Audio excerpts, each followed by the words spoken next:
American politics. A perfect storm of chaos, entertainment, and misery. This is The radical question- left. Will you shut up, man? Listen, who is on? To those who live outside the states, including me, it's quite the entertainment.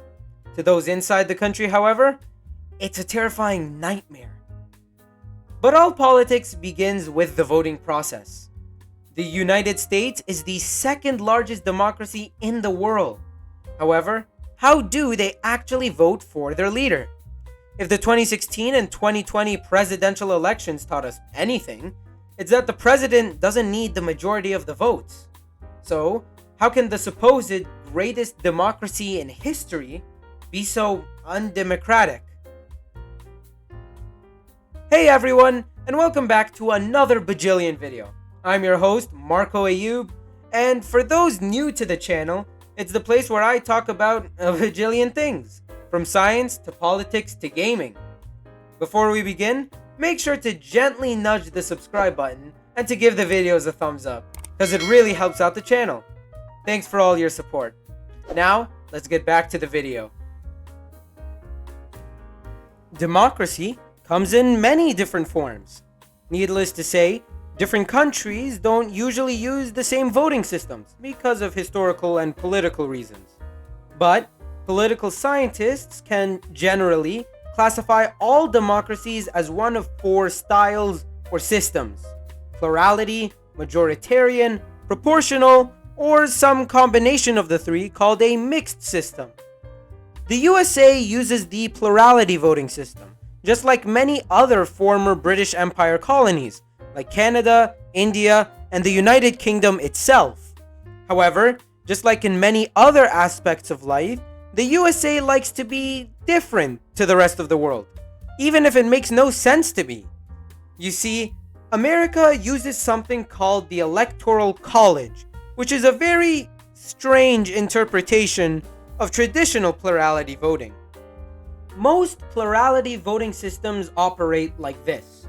A country is divided into many different regions called constituencies. These regions can be towns, cities, even neighborhoods within cities. The political parties running for leadership have many members running, one of which runs for a position in a particular region. On election night, citizens cast their ballots for the candidate and party they want in the region they live in. The candidate with the most votes in that region wins a seat in the parliament, and they represent that region. The political party with the most candidates elected wins. The US's Electoral College works differently. While they do divide the country into regions, these quote-unquote regions are the 50 states and the capital, Washington, D.C.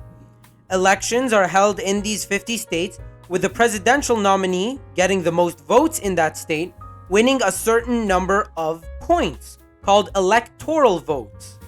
The number of points that each state gets is based off how many representatives that state has in Congress, meaning every state gets 2 electoral college points because each state has 2 senators in Congress, plus a minimum of 1 more point based off how many members that state has in the House of Representatives.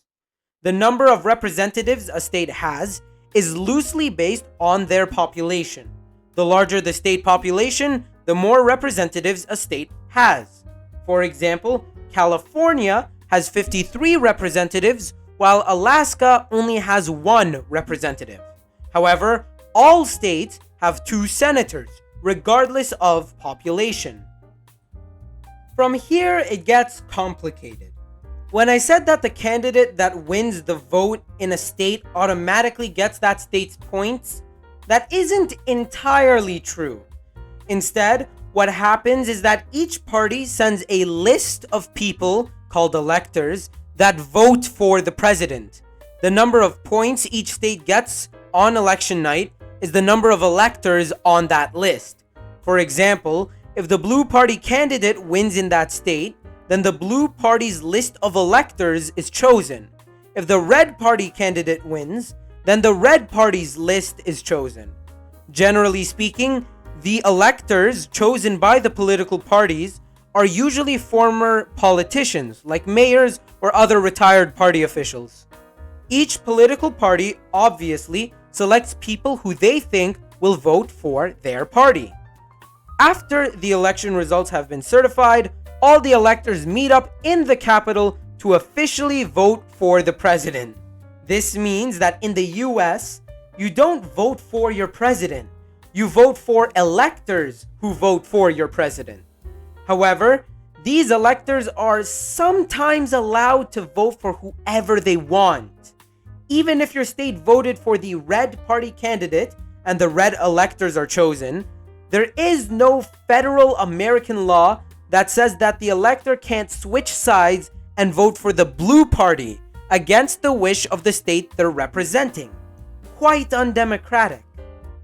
What this means is that, in theory, 100% of the population can vote for one party, but the electors could vote for the other and elect a president which the population didn't vote for at all, which is a terrifying concept.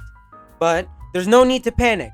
The likelihood of this happening is basically zero, because 33 states like California or Florida have laws in place that make electors bound to the popular vote in that state. But again, these are only state laws, not federal American laws. Also, in all of American history, there have only been 215 faithless electors, which isn't that much in the grand scheme of things.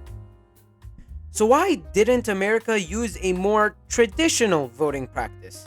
After all, much of American law is heavily based on English and French law, so why not adopt their voting practices as well? It all has to do with a very political argument at the time.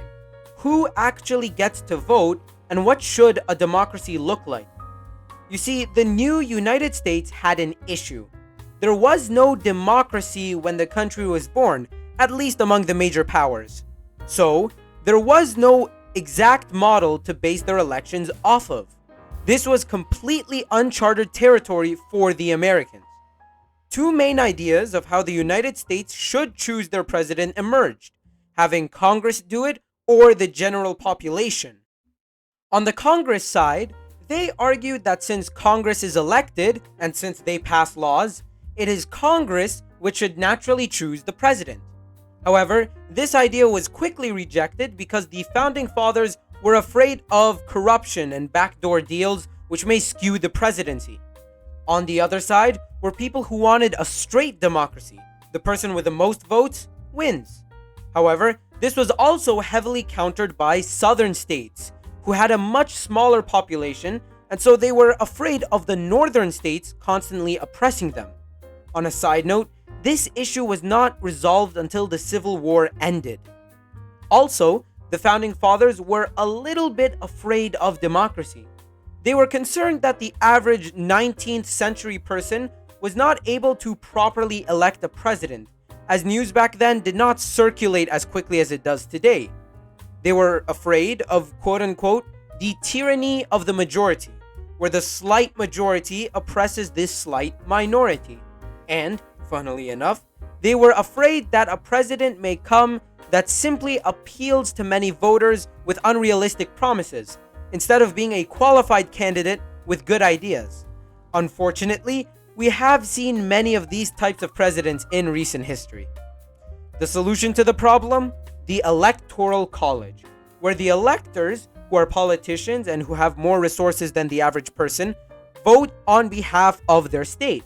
But these electors are chosen by the majority population in that state. This system is still around today, but some are questioning its validity since news are much more accessible and many of the reasons for the system doesn't apply to the modern era. So what do you think? Is the system still effective to counter the oppression of the majority, or is it an outdated system that America should leave behind? Leave your thoughts in the comments below. Please make sure to leave a like on the video and to subscribe and ring the notification bell, because it supports me in what I do here at Bajillion. If you have any video ideas that you would like me to cover, leave suggestions down in the comments below and I'll definitely check those out. Thanks for all your support, and I'll see you next time.